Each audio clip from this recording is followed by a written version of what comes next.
Welcome gamers, Hazardor here, and today I'm going to answer the question, should you buy Ghost Recon Wildlands? I would best describe this game as Far Cry plus The Division plus Assassin's Creed. They're all mixed together, and to be honest, I don't think this combination works that well. And I'm just going to say it right now, I don't think the beta itself is that good. Of course, the first thing you notice straight away is the graphics. I've got no problem with the game visually, it looks absolutely beautiful. But this is the same sort of thing we see with Ubisoft titles. The game looks absolutely beautiful, so we are already attracted to it, but when you dig deep, the core of the game doesn't have much quality. And possibly the biggest negative thing I have to say about this game is that the world just feels so dead. I mean, there are some open worlds where you feel like you are really in the world itself, and it makes you immersed in the game so much that you forget about reality. But with Ghost Recon, it's not like this at all, and the game in general does feel so generic. You are this secret agent assassin working for the United States of America, and you're going out to this country to shoot and assassinate drug lords. We've seen this thing hundreds of times before, and it's not really adding anything new, so there's not much reason for people to buy this game. It's just the same generic storyline that lots of games follow. I mean, going back to the world's being dead bit, I'm going to explain myself a little bit. The world's dead. I mean, first of all, there are no NPCs in this world at all.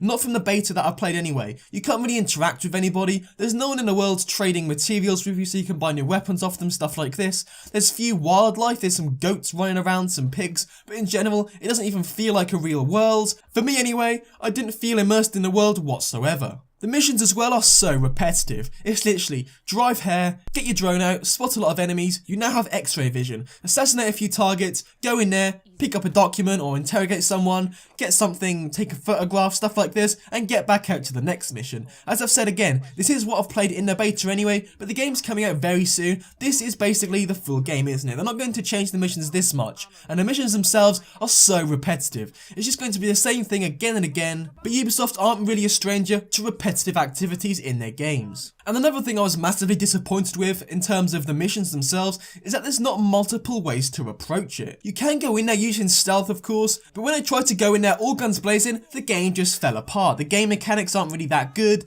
the AI aren't really intelligent whatsoever, and overall I think the way to play this game is so one-dimensional the way you have to play Ghost Recon. You see other stealth games like Metal Gear Solid, you can approach missions in so many different ways, but with Ghost Recon it's literally the same thing. Get your drone up, spot enemies, take them out and go for your target. The same thing again and again, and there's no doubt about it, you'll get bored if you buy this game. Now I'm going to have to mention this because it's pissed me off so much, is the driving mechanics in this game. I don't know what on earth they were thinking, but they feel so bad to play with. Again, it's hard to put this into words, but play the beta yourself and get in a car or a motorbike. It feels just so bad, it's less appealing to drive than in Watch Dogs. The controls are so off, you can barely control your car, you're swerving all over the place a lot of the time, and it's not good whatsoever. I'm so disappointed because I thought this game really could turn out to be something good. But despite me completely slating the game so far, of course it's not an absolute disaster. There were a few things in this game that I did enjoy doing. The first thing was co-op. Without a doubt, if you've got a few friends to play with, it's much better. And on the flip side, if you're playing solo, this game is going to be pretty boring. If you've got 4 friends to co-op with, even 1 or 2, it's going to be such a good experience. And you can play the whole campaign in co-op, so that's something that I'm really impressed with. I have already mentioned this, but the stealth again is something that they've implemented into the game very well. It doesn't matter if it's the guns sounding perfect, the suppressors you have, the way you can approach missions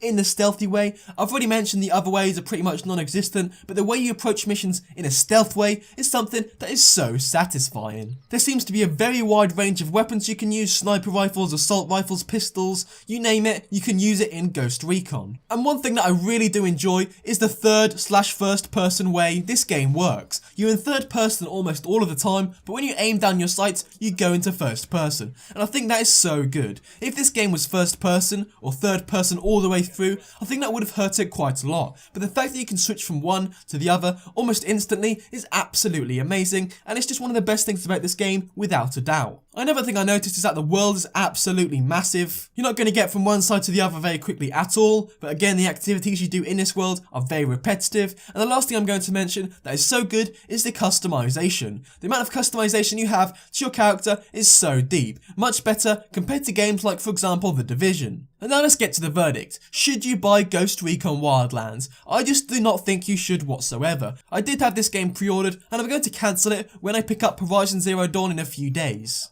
I've not been impressed by the beta at all, and I should have really been more wary because it is a Ubisoft game. We know what Ubisoft games are like. They brought out For Honor very recently, and that wasn't a flop, but that wasn't like an amazing game. It was sort of average, and I think Ghost Recon's going to be the same. I wouldn't be surprised whatsoever if we saw 6 out of 10 reviews, maybe even 7 at a push. I mean, if you do like games where you do mindless activities and you don't really care about the backstory, or if the missions themselves are repetitive, I guess you could buy this game and you might enjoy it, but for most people, this game is going to be a repetitive mess of activities that don't diverse at all, the world is dead, and the game itself just feels so generic. I wouldn't recommend buying this game whatsoever. Maybe pick it up if there's a sale or something, but at launch, stay away from this game. But anyway guys, thank you for watching. Like, comment and subscribe for more.